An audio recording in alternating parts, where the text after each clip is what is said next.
Hello, lovely people. How are you doing today? How do you like my scarf? So, I don't know if you guys know of a brand called Glow Looks, but they are Bloemfontein based and they are all about natural hair. It's basically a brand that was started by this young lady, Rifilwe, and yeah, she has a brand of hair care products, but she is expanding herself. Now she has hair scarves, she has combs, she has different stuff.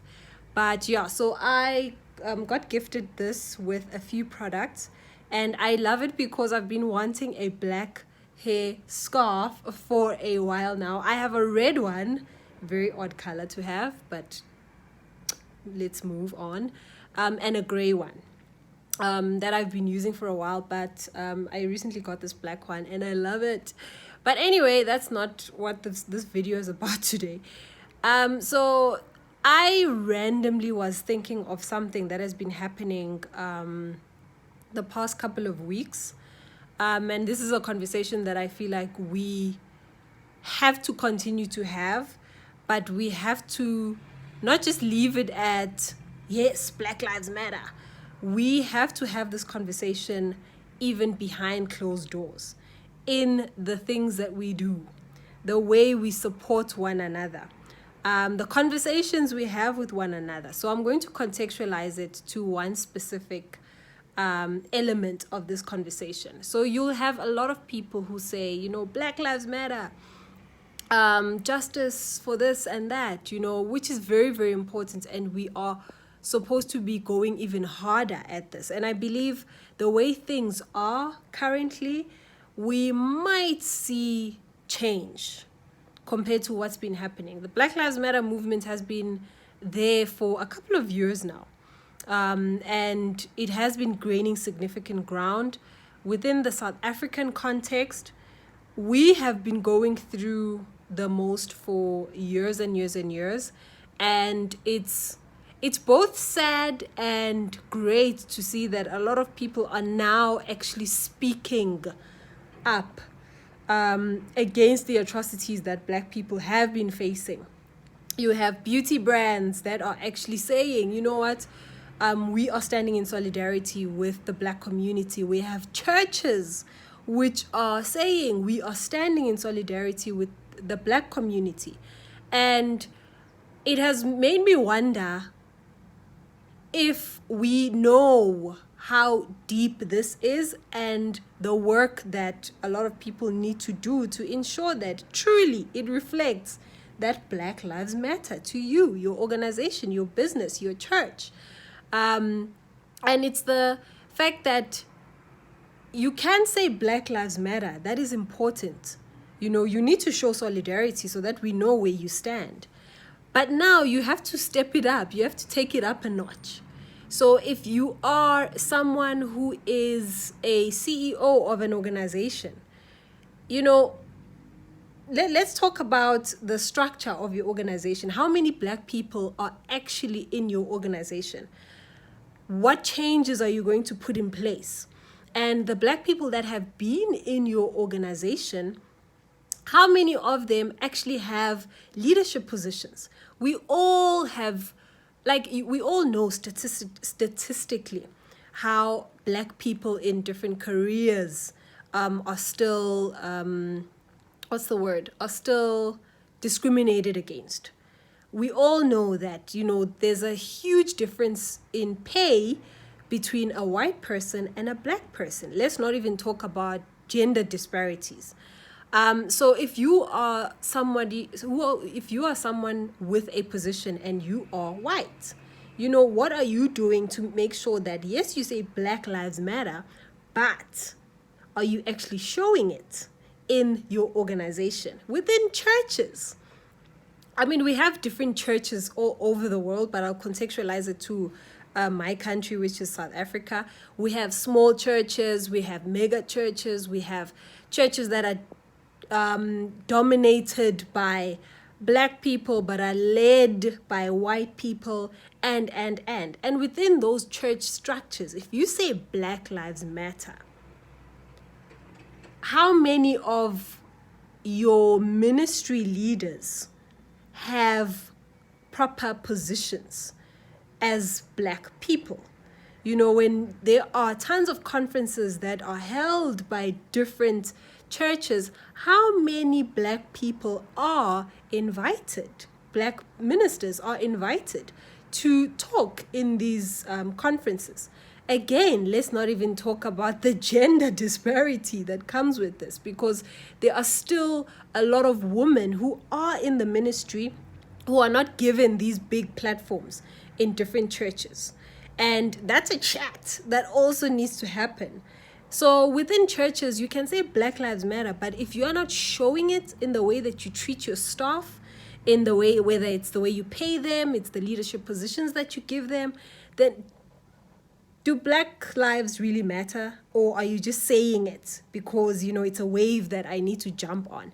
And then let's talk about each other as individuals.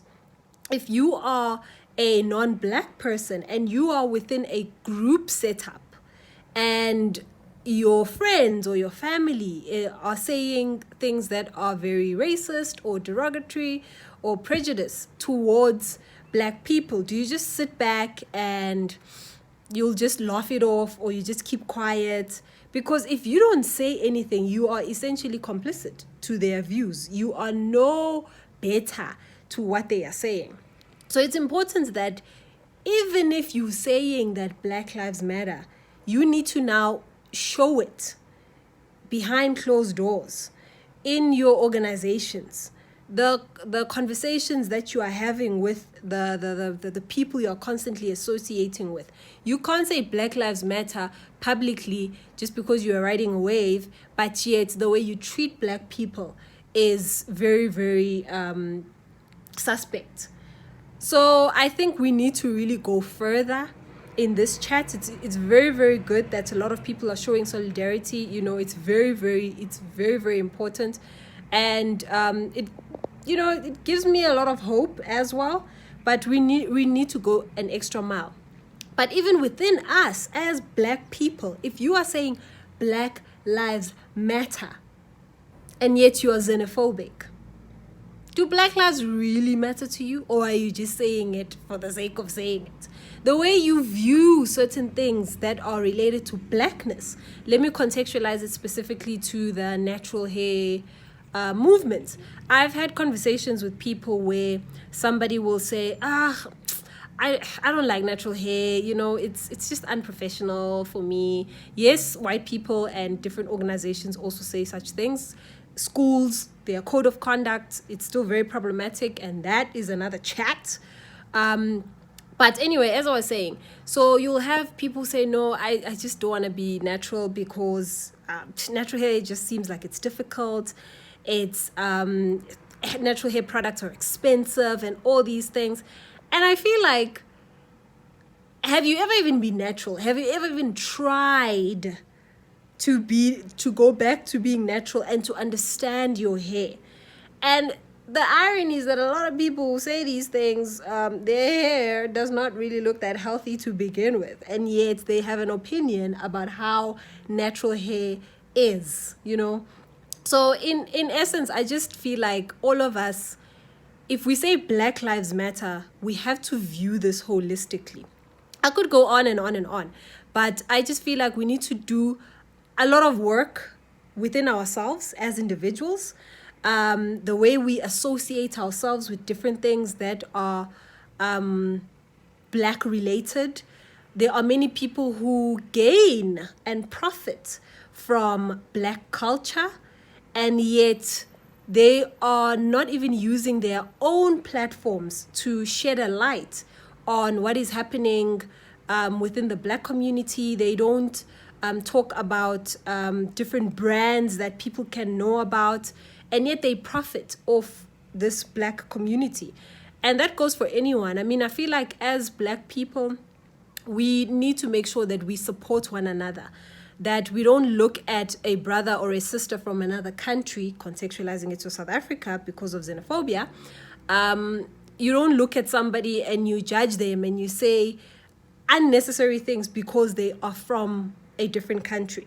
You know, we need to stick together. We need to support one another, and we need to find some kind of common ground in the way that we do things.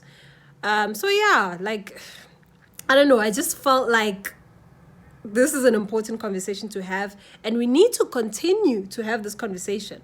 It shouldn't just stop with a tagline, Black Lives Matter, or because a campaign was being done and now you are part of it and it ends there. No, it means that you now need to do the necessary work, do a lot of research about what exactly is this movement, why is it important, how can I contextualize it to where I come from South Africa, from whatever country.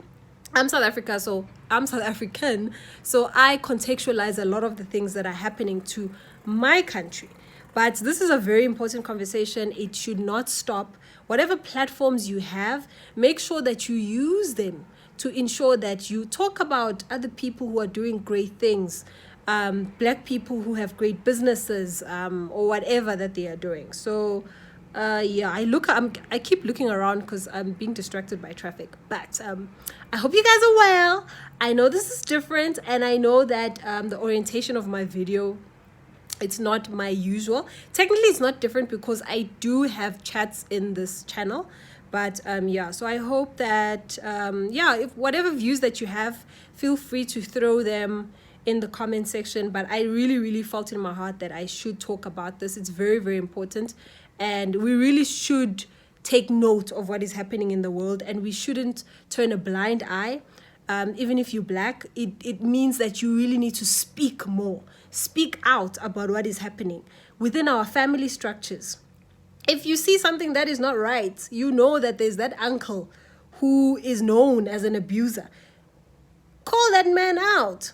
Or if you're scared of calling him out, speak to someone you trust.